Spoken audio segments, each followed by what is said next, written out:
Baqqala Garbaa hidhaa jira. Hamzaa Booranaa hidhaa jira. Abdii Raggaasaa hidhaa jira.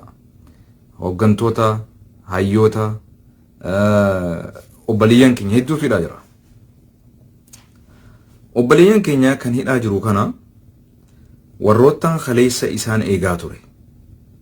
Warroottan khaleessa mana hidhaa keessatti isaan tiisaa ture. Warroottan san maaliif kaasanii humna haariyaa koomishinariin mana hidhaadhaa kan qaallittiidhaa beekamtii isaa hin qabne kan beekamtiin kaniniif qaamni haareenii maaliif dhufe meef gaafadha maal jechuudha kun psychologically oromoo shororkeessuu barbaadaniiti moo psychologically traumatize sammuu teenya tana nu jeequu barbaadaniiti moo maal jechuudha gaafiidha ammas Abiy Ahmad lolaan deemaa jee weel haa deemu lola baadimmee shiraaroo haa dhaqee barbaade laalaa dubbii tana gaafa inni Raashiyaa dhaqe gaafa inni Raashiyaa ture aggaamii Jawaar Mohammad irratti godhame yaadadha obbo Lammaan biyya keessa ture yeroo san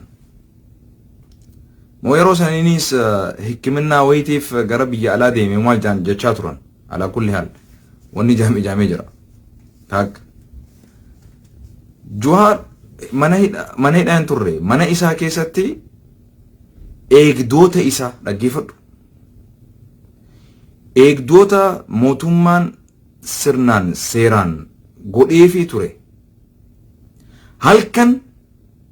halkan qixxee booda kootaati deemaadhaa Jawaar eeguun hin barbaachisu je'ee itti gaafatamaan poolistoota naannoo sanii kan whatever it is halkan qixxee booda makiinaa fidanii kootaa isin deemaa jaaniin jechuudha. So dubbii kana hunda ilaali. Amiin nuti uummata fayyaa qabu uummata sammuun nageenuu qabdu.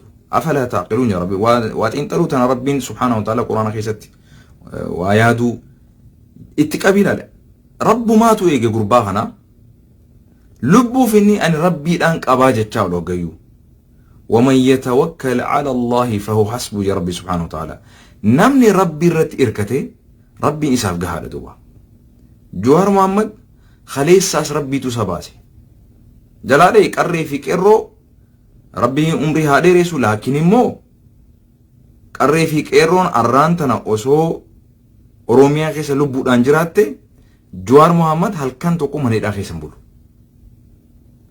قري في كيرون خليسا أمتا خينيا بريسا قوتي هنجرتو بيا باتي جرتي دلوتا ما جرانين بيو دلوتا ما بيا كيس جرانين بيو قري في كيرون خليسا قوي تكو أسو هن dhuhaasin rasaasa tokko osoo hin darbatin afaan tokkoon sagalee tokkoon walaba biyya san sabaa sablamoota illee bilisa goote rahmata rabbii gaditti rahmata rabbiitiin arra qeerreen sun qar'eessa goote hidhaa jiru kun obboleessa keenya guddaa bara hayyoota keenya jarra keenya ijatee tanaatu hidhaa jira bar arrantana osoo namni dhaggeeffadhu osoo namni miliyoonni Itoophiyaan qabdu kan Oromoodha miliyoona meeqa miliyoona 60 jaamaa miti miliyoonni 60 keessa miliyoonni 50 osoo dhume qixa Jawaar Mohammad khasaaraa nutti fiduu hin danda'u kana hodhu khasaaraa Jawaar Mohammad nurraa hidhamuudhaaf ummata Oromoo irratti geesse dhaggeeffadhu kun dhugaa jirtu walii qodhaa deemu gaarii miliyoonni 50 kan Oromoodhaa yoo dhume خساران lubbuu takka lubbuu miliyoona 50 madaalu jira beek. Miliyoonni 50 kan Oromoo osoo dhume lubbuu Jawaar Muhammadiin hin madaalamtu. Kana naa hubadhu. Miliyoonni 50 kan Oromoo osoo dhume Jawaar yoo hafe rahmata rabbiitiin dandeettii rabbiitiin miliyoona 100 ummata keenya if barsiisee if hubachiisee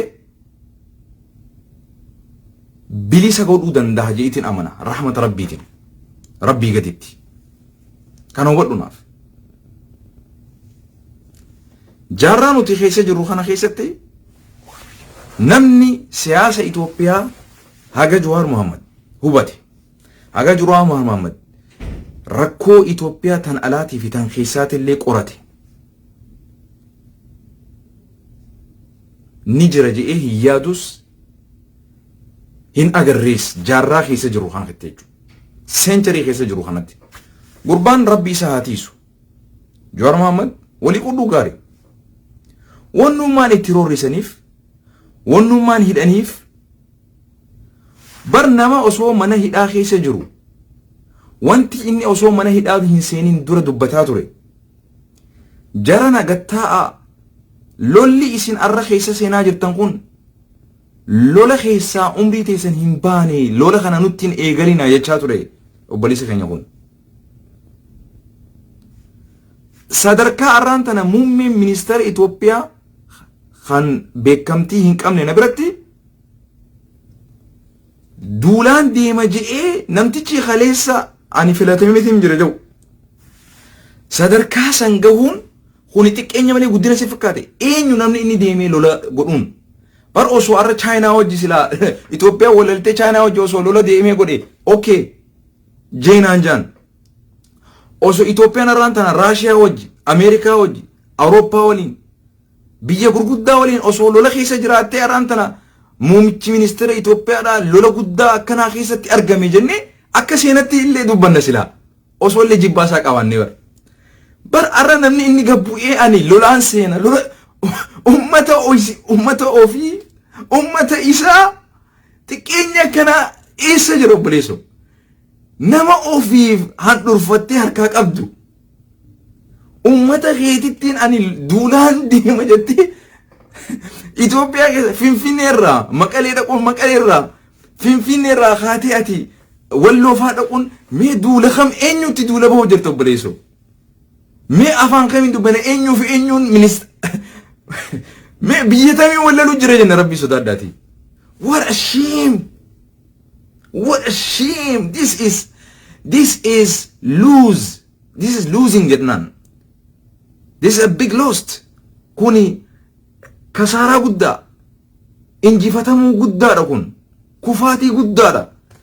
Namni biyya bulchuu tokko hawaasa sabaa salmootaan adda qoodee saba tokko ofiin maxxansee saba tokko waliin wallaluudhaaf saba biraa sirra adda ta'e tokko wallaluudhaaf muummichi ministeera lola akkanaa kana keessatti hirmaate jechuun seenaa keessatti seenaa xuriidha. Seenaa fokkotaa. Hayilee Gabrasillaaseen kan raayime Fayyisaa Lallisaan eenyu ka'iti isin hojii wallalaa jiru obboleesso obboleeyyan keessanitti duula seenna jettanii duula deemna jettanii what a shame qaaniin akkanaa xiqqeenya akkanaa eessa jiru obboleesso billaa aleek it is very sad hedduu nama gaddisiisa muummichi ministeeraa Nobel Prize mo'ate nagee buusuudhaan namni nagee buusuudhaan Nobel Prize mo'ate hogguu sadarkaa gadii jaloo sanitti gaddeebi'ee sabaa sablammoota wal ficcisiisee saba tokko ofiin maxxansee saba biraatiin lola je'ee dirree lolaatiin deeme yeroo jiru maali kun xiqqeenya kanaa oliin maaltu hafe obboleessa kiyya mee sammuma nagayaati waa laala obboleesso afaan kamiin dubbanna eenyutu eenyu wallalu jira jenna muummee ministeera dirree waraanaa mootummaa biyya kamii diiguuf dhaqee jenna rabbi sodaadhaadhi. Mootummaa Chaayinaati moo mootummaa Awuroopaati moo mootummaa Keeniyaati moo mootummaa Ameerikaati moo mootummaa kamii hojjetuuf deeme. Sadarkaa inni arraan tana oofisa isaa lakkisee ummata akka isaa ummata saba isaa sabaa sablammoota biyya san irratti duulay inni awaaje kun mee seenaa keessatti gara kamiin galmeeffama rabbi sodaadhaati. Fir'auna giseen sin jedhu akkas ilaal. Fir'auna giseen sin jedhu amanu didde. Namtichi kun Fir'auna irraa waa takka achi hin gorre. Fir'aunni eenyurratti lola bane? Mootummaa biyya biraatiin miti. Mootummaa biyya biraatiin miti. Saba isaa banii Israa'il ummata isarratti lola bane. Booddeen isaa ofii isaatiif illee lolatti dabree achiin rabbiin hallayyaa isa galche duba. Ila arraan tanaa akka ulamaan gariin jettutti qaamni lafeen isaa Fir'aunaa fakkeenya akka namni irraa waa hubatuuf rabbiin hin dhabamsiisne ni argamas hin jaan lafeen isaa irrallee Fir'aun isarraa barachuu dadhabe. Afaan kamiin dubbatta yeroo gargarii an ummatuma akkam rabbiin yeroo gargarii ani nin saalfadhaa bar maqaa biyyarraa dhufne san himatu sanan annumaan saalfadhaan sin jaa. Abo osoo paaspoora kiyya narraa jijjiiruu dandeessan narraa jijjiira abo billaa aleeka akhi paaspoora kiyya Itoophiyaa jaa bar Itoophiyaa jaa paaspoora kiyya very sad lammi Ameerikaa illee ta'u oriijinaaliin dhalataa Itoophiyaati jaa paaspoora kiyya I'm very ashamed ummata akkanaa waliin ani biyyaan qabajee himatuun mootummaa saba isaa addaan qoodee sabaa sablammoota wal nyaachisu. Saba tokko ifi qabee saba tokkoon ajjeese ji'ee mootummaa masaraa mootummaa gallakisee deemu. Ammas dhaggeeffadhu yeroo inni dirree lolaatiin deemaa jiru waraana takkaamoo tiika dahinnatii mana hidhaa Jawaar Muhammad eegaa ture wanni jijjiiraniif maali? Halkan walakkaa qixxee sa'aa 2 fi daqiiqa 40tti wanni halkan mana cabsanii seenaniif mana hidhaa qaalitti cabsanii seenaniif maali? Nawwadhu inni dirree lolaa deemee jaan CNN's gabaasee jira, BBC'n gabaasee jira, Al Jazeeraan gabaasee jira. Guutuu addunyaa irratti breaking news jaanii muummichi ministeera Itoophiyaadha dirree lolaa deemee jira jaanii gabaasan. Maaliif beetanii? Ragaafi. Maaliif ragaadha beetanii? Warra ummata hidhaa hayyoota hidhaa jiru kana yoo badiin tokkorra gahe inni alsammaa'um, inni alaayyawum, inni annabbarkum. Abiyyiin akkas jechuuf deemaa beek. Alsammaa'um, alaayyawum, annabbarkum jechuu deemaa beek. Warra mana hidhaa jiru. Maaliif gaafa Raashiyaa dhaqees inni alaayyawum je alsammaa'um, annabbarkum. Sigalee waan qindeessee biraa deemeeti maal jabeeta? Bu'aan warra mana hidhaa dhaqeessan hanquman qabu hin agarre achin turre hin garre hin dhageenye hin agarre achin turre alaayyawum alsammaa'um annabbarkum. Kuni shira abiyyiin ittiin gartee amma dura hin milkaawin. Rabbi subhaanahu wa ta'ala gabricha isaa tutiifata. Ani Jawaar Muhammad sittin kijibu gabricha rabbiiti. Rabbi tiifata rabbi hatiisu. Jawaar Muhammad Baqqala Garbaa Hamzaa Booranaa rabbi hatiisu. Rabbi tutiisee asin gee akka isaaniitiin silaa. ومكروا ومكر الله والله خير الماكرين. هلا هدود اتيادا ربي ديدمو ربي ديدي نمني ربي قبتمو اني قرفس قريشن قبر دوما يرو ماتن خيست يو قري في قيرون نجرا جرينيا خيسن جرتني وني هاجالون جچا توري جرا جرتو نما جرون نجرتان جانين يو جراتن ارانتن غبا اسنجان نمني مليون نشانتم كان اورومو دا دومي Jawaar Muhammad hafuun walitti hin qixxaatu. Namni miliyoona 50 Oromoo dhume Jawaar Muhammad osoo hafe umriin Oromoodhaa irra turuu danda'a. Kana narraa barreeffadhu. Barreeffadhu akka gargaarra. Kanaafuu namtichi inni alsammaa'um inni alaayyawum annabbarkum jechuuf dirree lolaa dhaquu awaajii malee keessi shiraatu jira siyaasaatu jira. Jarana isni hagalu namtichi dirree angoo jaalata kursi jaalata dirree lola wanni dhaqeen lolu sun jiru naas hima dhaggeeffadhu yoo lolees fakkeeffatu himale bakka lolli owwaan hin jirre dhaqees mee haadha ko walloo gadhaabuu isaatu dhiirame